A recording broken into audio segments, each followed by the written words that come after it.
Hello everyone, Erica Rock, Spiritual Catalyst, here to share how to communicate with your spirit guides, an 8-day free mini course, and today is day 2.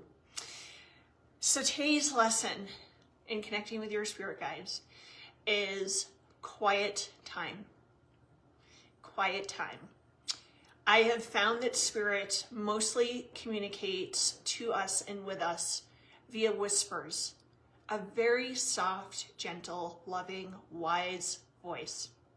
And it's hard to hear the whispers when we are frenetically busy all the time on the phone, on the computer, doing. It's so much easier to hear when we are quieter or when we're on autopilot. So have you ever noticed that ideas or inspirations, guidance comes through when you're driving the car or you're loading the dishwasher or doing the laundry, sitting on your back porch, staring into the woods, having a cup of tea, when you're at the beach, the lake, those kind of peaceful environments foster spirit communication. So when you are not having to consciously think and your mind is just kind of zoning out, spirit is able to drop ideas, guidance, suggestions, answers to your prayers or things that you're facing in your life into the mind, into the thoughts. And so when we consciously and deliberately create some quiet time, this enables you to create a space to become more receptive to the whispers, to the still soft voice within. So meditation is a great way, breath work, just sitting down and breathing in for 3, holding at the top of the breath for 3, exhaling for 3. Doing that for just a few minutes can radically open the mind, clear away some of the mental chatter so that we can hear the voice of our guides. But quiet time, so you don't have to necessarily sit down and be stoic like a statue to receive the guidance, because quiet time can also be when you're out walking in nature, when you're on the lake, paddleboarding, doing qigong or yoga, tai chi, looking out over the ocean, listening to soothing music. I'm just thinking of all the other ways. I like to just sit down and do creative writing or journaling, and I'll sit down with my paper and pen, and I ask that the presence of my spirit guides, my God team, to be very clear and very palpable. Make your presence known. And then I'll pose a question or simply say, what message do you have for me at this time? And I put the pen to the paper and I just start writing everything that I hear.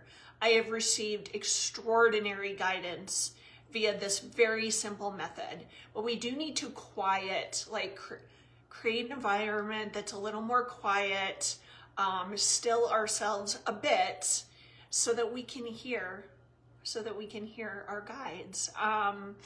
You could be doing arts and crafts, you could be gardening, even jogging, exercise. When I was a frequent gym goer, my pre-yoga period, I would be on the elliptical or the treadmill and receive guidance because I was kind of zoning out.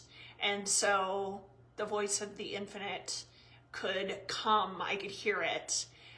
Many people find when they're in water is a wonderful time to receive messages from your guides, whether in the shower, in the bath, in your hot tub, pool, lake, ocean, creek, all those things. Water Water helps us to connect to the spirit realm in a very powerful way, and it's also cleansing at the same time. And via that cleansing, the cleansing opens space for the guidance to come in. If you practice mindfulness, many people find that they can communicate with their guides when they're doing mindfulness practices, or, you know, anytime where you drop into the moment, into presence, and you lose yourself. You know, you get out of the mind and into the heart. And another thing that I like to do is sit, close my eyes. When we close our eyes, we are reducing the outer stimulation. And upon closing the eyes, we notice there's a blackness, right? And that is the void. And when we focus on the void, on the dark, and or just doing that alone can start to reduce the mental chatter. And I also like to put my hands over my heart. And I've channeled messages from my heart for years. And it is always so beautiful when the heart speaks. The guidance, the inspiration, the wisdom that you receive. Even if you just tune in each day, like, what message do you have for me? What do I need to know right now? Which way do I need to go? Like, if you're, you know, you've got various choices or decisions to make in your life, like, make the path that's for my highest and best clear to me. And tuning into the heart. And there's something that magical happens when we just place our hands over our heart space. So of course, when we're creating quiet time, whatever it is, you want to ask your spirit guides to join you, make their presence known, and then you can start your communication. And after a while with practice, this becomes very organic and natural and very, very easy. Like, my whole life is like a walking communication. I'm constantly speaking with my God team and my spirit guides and the infinite, all that is. And it's become second nature, but it is consistency and it's practice. So create some quiet time in whatever way that works for you and resonates for you, because if we're integrating this new practice into our lives, it needs to be something that is easy for you, doesn't feel like a chore or another thing on your to-do list. It needs to feel natural and organic. So I hope that helps. Thank you for joining me for day 2. Tomorrow will be day 3 and a brand new lesson in how to communicate with your spirit guides.